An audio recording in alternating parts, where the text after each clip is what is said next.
عيد ميلادي لازمني طارت عيد ميلاد صحيه من يديا كما كل عام. بما ان الباتور تاعي حابس صرفت ودرت بقلاوه بالفرينه الكامله وقصيتها شكل غريب، النص الاول ورده والنص الثاني مربعات صغيره راح تعرفوا عليها في اخر الفيديو.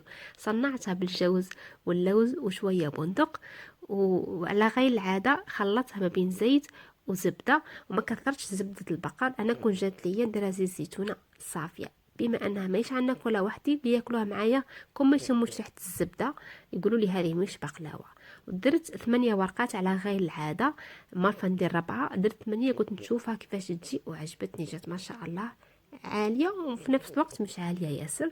وسقيتها بعسل، بعسل مش فرانسيسكو مستورد تاع المانيا، عسل الزهور. خففته غير بشويه ما حبيش ندير ما زهر هكا باش تبرز نكهات تاع الجوز واللوز وما تغطاليش.